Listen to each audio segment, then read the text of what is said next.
Can you share with the audience what your grandmother taught you about money and success that every ambitious woman should know? She taught me the power of negotiation. I would go with her to the fabric stores and I would see her negotiate, discounts for herself because she was buying in bulk and she knew how much they were selling that day. And she would go on days where she knew that sales were low. And so she would go, on like a Tuesday. And I'm like a little kid going in with her. And she knew that Tuesdays were really slow. And she knew that she was going to make their sales for that day. Her coming in, a single person was going to make their sales. And so she used that to her advantage and negotiated discounts based upon that.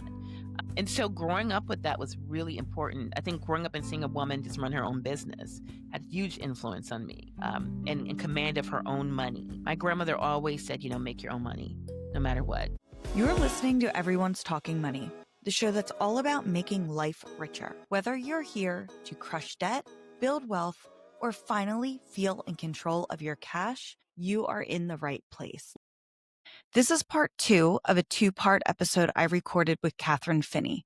If you haven't checked out part 1 yet, pause now and go over to your podcast feed and give it a listen and come right back over here when you're finished. I'll see you then. Let's take a step backward. So you were getting this ad revenue because I want to finish this story because I just think it's so interesting. You're getting all of these people, clicks and all. Then what happened after that? Yeah, it grew and it became this whole thing. And actually what happened was 2008, which was the big sort of stock market crash and, the recession and things that we were in. And I had this blog called The Budget Fashionista at a time where everybody had to be on budget.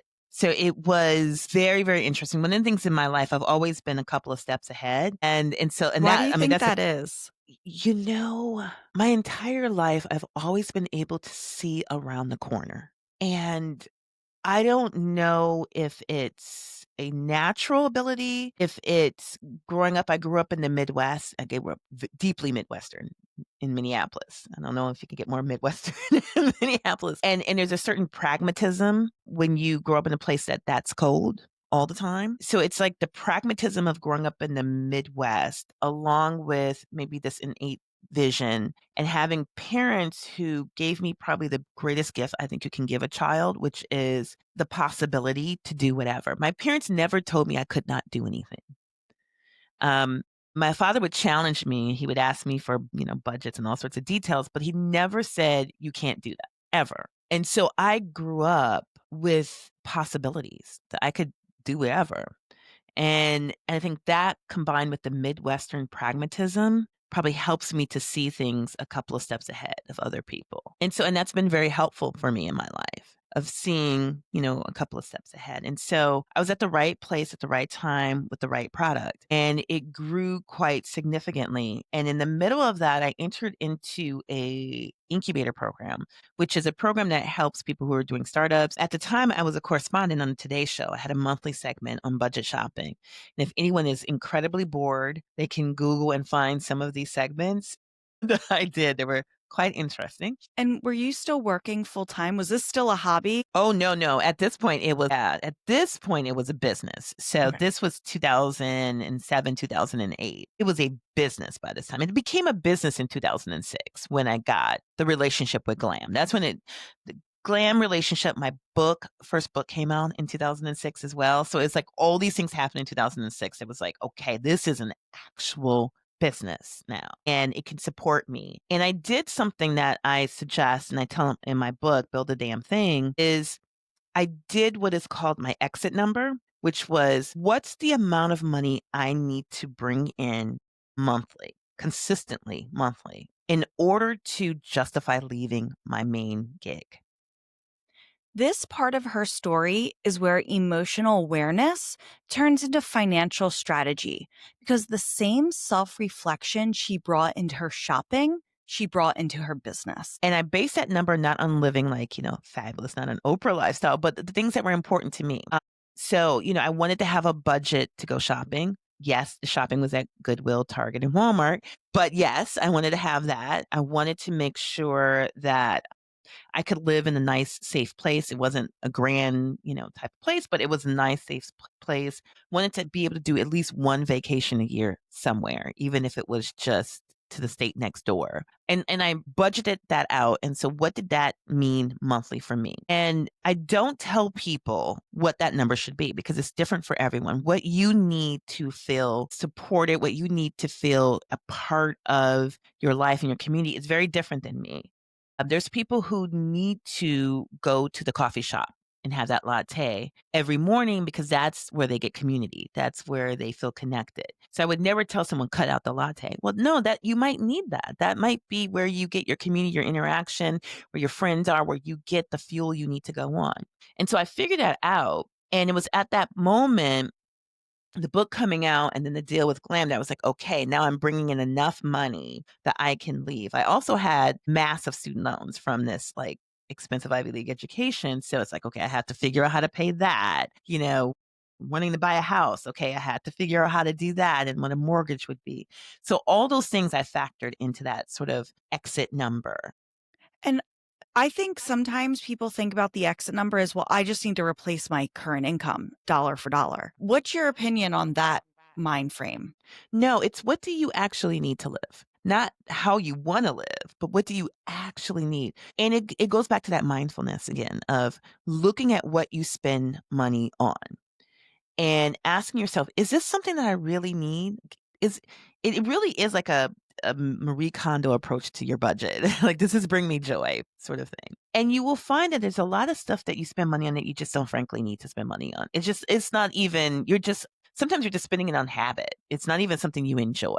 You get that donut each morning, not because you like it, not because it's necessarily a good donut. It's just every morning you get a donut. That's kind of what you do. What Kathryn's saying here, that sometimes we are spending out of habit, not happiness, is one of the biggest financial wake up calls there is.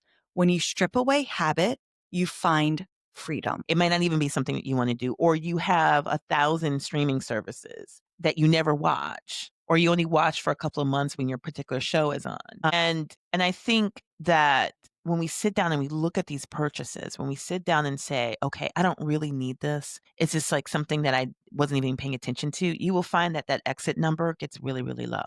And so the exit number is the number that you need to really live and feel whole, not the number that you want, not the number that you're used to, not the number just to cover everything that you're already spending on. Because when you condo your budget, you're going to see that there's probably quite a significant amount of stuff that you can cut out. When I did that, I cut out about 30% of my expenditures, easy, of stuff that I just didn't need. It was like, why am I going to McDonald's? I don't need to do that. I don't even really like breakfast. Like, why am I going there every morning?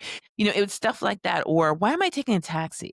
Do I need to take a taxi? I mean, really? Or, Uber Eats. Again, what is it that you need to actually live your life? What do you need, particularly if you're looking at leaving your side gig to pursue or your full-time gig to pursue your side gig? What are the things that you need to make sure that you can get through the day as an entrepreneur? Because entrepreneurship is incredibly hard. It is probably one of the most insane things you can do as being an entrepreneur. And I've been one my entire life. But it really is. I mean, you're leaving the comfort of a guaranteed paycheck, at least as long as your employer is in business, for sort of this impossible life. You don't exactly know what's going to happen. It's unpredictable. However, this ability to create a creative life in which you can control is the draw of entrepreneurship. You get to control your life. And so ask yourself, what do I need to help me get through the process of building this company that I'm building or doing the work that I'm doing? It may be that latte because you spend all day on Zooms and going to get the latte at the local coffee shop is the one time you get to interact with other human beings. It could be your gym, that your gym membership, again, it could be the only time that you get out the house, or it could be the one time where, if you're a parent, where you get to just be me time without someone pulling at you. And so ask yourself, what are those expenditures, and create your budget like that. And then cut out all the other things that you don't need, that don't matter, that is sort of irrelevant to your life. But that's sort of what I do. And I try to do that every 6 months or so, of like really look at my budget. And I actually create like a half a day to do so and really dig in.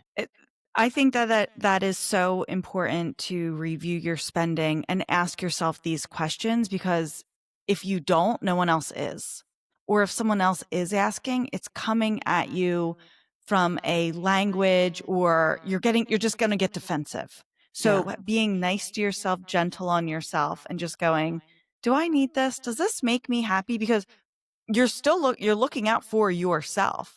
So you shouldn't come at it in a negative way, because the end goal is just to help yourself more. So I think that is such an important practice, to review your spending and really being truthful with yourself of, does this bring me joy? So you have the book deal, you have glam with the advertising. So then what happened next? What happened after that? And so I just left and I continued to focus on the online company that I had, the online media company. I had a number of offers to buy, and I turned them down mostly because I was doing television. And I learned a lot through this process of, when you're building a business, be very careful about the sort of outside validation you can get from media. It's very, very enticing. It's very, people are telling you so cool, but that doesn't necessarily translate into business. And I would say I got a little distracted with that. And then it was about maybe 2 or 3 years later that I was like, I don't want to be known as the budget fashionista for the rest of my life. Like, I want to do something different.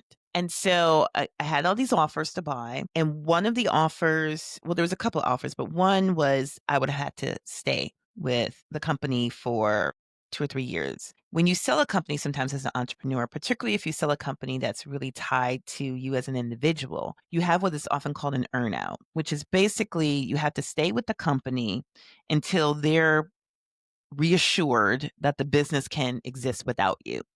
And sometimes that means that you have to reach a certain revenue mark. Sometimes it means they just want a certain growth. They want to see that the engagement doesn't go down as they start to transition you. It's kind of like hedging against their bets. And I was like, I don't want to do that. So I sold it for less. I mean, I made a good amount, but I sold it for less than what I could have if I had stayed. And the process of selling was a lengthy process. It was emotional because this was something I had done for 10 years and I had created myself. And here I am letting it go. And it's like, how do I let this go? This is the first time I ever sold a company before. So I had no idea. Kathryn's story about selling her company made me think about how often we chase growth without asking why. Sometimes success means letting go. And that's a lesson most of us never learn until we're forced to. The process started in 2012. At that time, there was very few mentors on how to sell a company, particularly for a woman. There was just not a lot of discussion on how do you actually sell your company. What were the profiles of the companies that wanted to buy you? Were they other like blog type companies, or was it fashion? They were on online media. Well, not actually, they were large media companies. So some of the bigger media companies that you could think of. They're not so big now. We don't really think, but the back end again, we have to put ourselves in 2011. They were still big and sort of led things. There were also sort of internet sort of companies that were kind of like early private equity versions of internet where they were buying a bunch of internet properties, digital properties, and putting them all under one umbrella. And I eventually sold it to a legacy media company who I then think he gave it to his wife. I don't even know what they did with it. The one thing I learned about selling, so a couple of things since then, nothing quite as big as my online media company, but what I learned is like when you sell it, there's something about letting it go that was really great, where I was just like, "You know what? It's out of sight, out of mind now." And it's really freeing to have that sort of attitude. But there was a process. I mean, there was lawyers involved. There was, I mean, I owned the trademark, so it was like trademark transfers. It was a lot. It was a lot of work. And I think when people think of selling companies, you think, "Oh, I'm gonna just sell it tomorrow." Well, no, it actually it took me probably 2 years to sell it because one of the first things I had to do was I had to start to extract myself from the budget fashionista because it so closely aligned with me that it was gonna be hard for me to sell it for any meaningful amount if I was still like, it was still all about Catherine. So I had to go through a process of extracting myself. And that took a long while because you can't just stop. It had to be, slowly but surely. We hired, an editor in chief so that it could show that this could stand on its own. And that's one of the things that you may have to do. And this is not just for online media. It could be if you have a legacy business, like you're a plumbing business in which you are the rock star plumber. Your clients are used to calling Bob the plumber. And now Bob the plumber is looking at retiring and is going to be, Jill the plumber. And you have to get folks used to the fact that Bob the plumber may not be there anymore, and for them to be comfortable with Jill the plumber so that Jill's business doesn't drop. And so that process was probably the hardest part of the sale. It was like getting sort of transitioning myself off. And having done it several times since, I would say I'm actually an expert at that of like how to leave gracefully and make sure that whatever you build still exists and still has infrastructure and still is growing, even once you've left. What I love most about Kathryn is her clarity. She's not chasing the hype, she's building with intention. And that's something every woman listening to this needs to hear.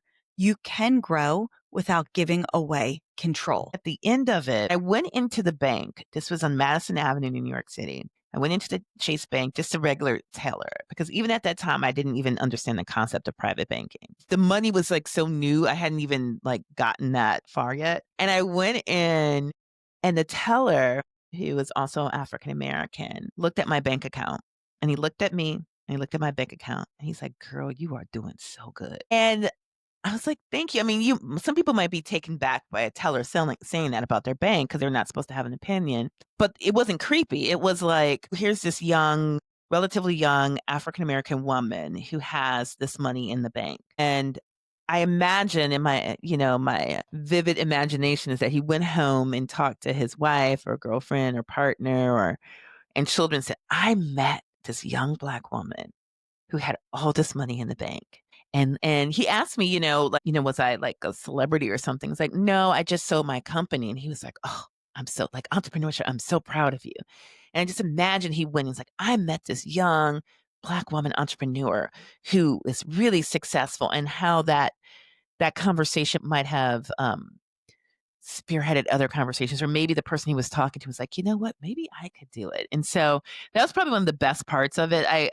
This was almost, a good 13 years ago, but I still remember it like vividly of going into Chase Bank in Madison Avenue, 20th and Madison in New York, and the teller being like, "I'm so proud of you. I am just so proud of you." And it just was like, As we're wrapping up, for those that are entrepreneurs or considering entrepreneurship as adding to their career, I hear the phrase now, if you become an entrepreneur, you start a business, you should day one have the goal to eventually sell it one day.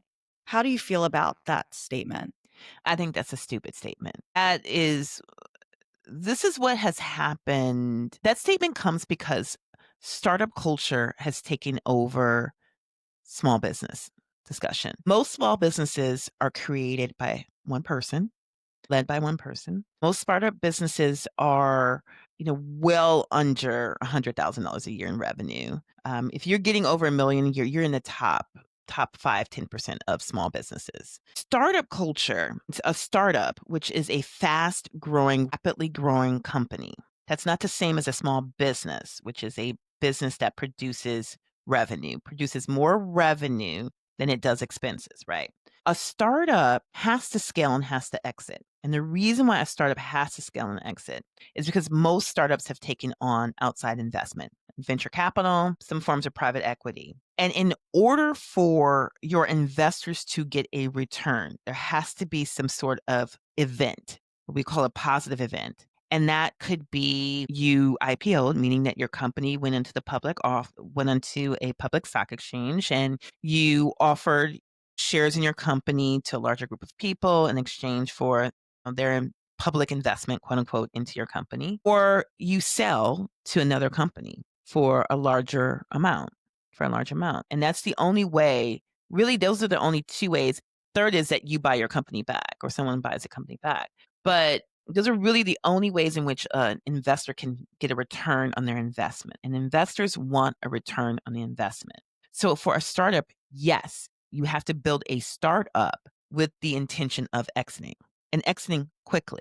So the venture capitalist wants your exit to be within 10 years, preferably 5 years. The reason why venture capital wants that is that each venture capital fund, when you hear the big things like this person raised $100 million fund and stuff like that, is what is called a limited partnership. It's a limited company, meaning it can only exist for a limited time.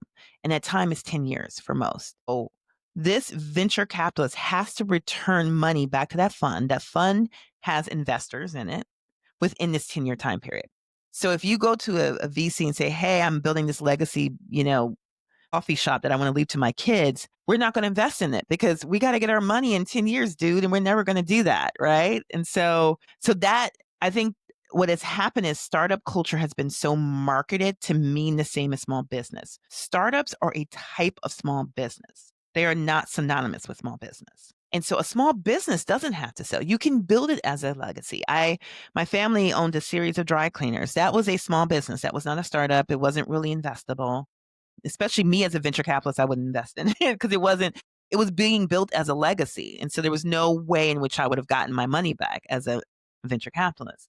But the point wasn't to get our money back and to sell. The point was to create this business that would be a legacy for our kids, our family that would continue to grow generational wealth. That was the idea behind what we were building. And that was very much a small business. And so when you are building your companies, think in terms of, am I building something that I want to, that's a lifestyle, that's a legacy that I want to run for as long as I possibly can run it? Am I building something that's a quick, scalable, high growth idea that I want to eventually exit? Because that's the other thing with startups. It has to be scalable. It has to be rapidly scalable, meaning that I'm going to throw out a number, to use as an example, but you have to go from 0 to your first 1,000 users in less than a month. Do you think your idea is going to be able to do that? Can your idea go from 0 to 1 million within a year? 1 million users within a year. And that's for things that are more mass market. And that's hard to do. Most small businesses are not going to do that, but startups will. So understanding the difference between startup and small businesses is super important. Something I talk about in Build a Damn Thing, my book. Actually, there's a whole big chapter on like the difference between a startup and a small business, because this is something that I think people often get kind of confused about just because of the way things are being marketed and positioned. Can you share with the audience what your grandmother taught you about money and success that every ambitious woman should know? My grandmother taught me the importance of knowing your numbers. She was a seamstress. She didn't have QuickBooks or anything like that, but she had that little black and white composition notebook in which she kept her own ledger. And she knew how much was coming in. She knew how much was going out. She knew how much her materials cost, the thread cost, the zippers cost, all of that. And she built that into her pricing. And I grew up seeing that. Like I grew up seeing her build out her pricing strategy. She did not have an MBA. She was a teacher, so had education, but she didn't have an MBA or anything. She didn't know, but she was building out in real-time pricing strategy. She taught me the power of negotiation. I would go with her to the fabric stores and I would see her negotiate, discounts for herself because she was buying in bulk and she knew how much they were selling that day. And she would go on days where she knew that sales were low. And so she would go, on like a Tuesday. And I'm like a little kid going in with her. And she knew that Tuesdays were really slow. And she knew that she was going to make their sales for that day. Her coming in, a single person was going to make their sales.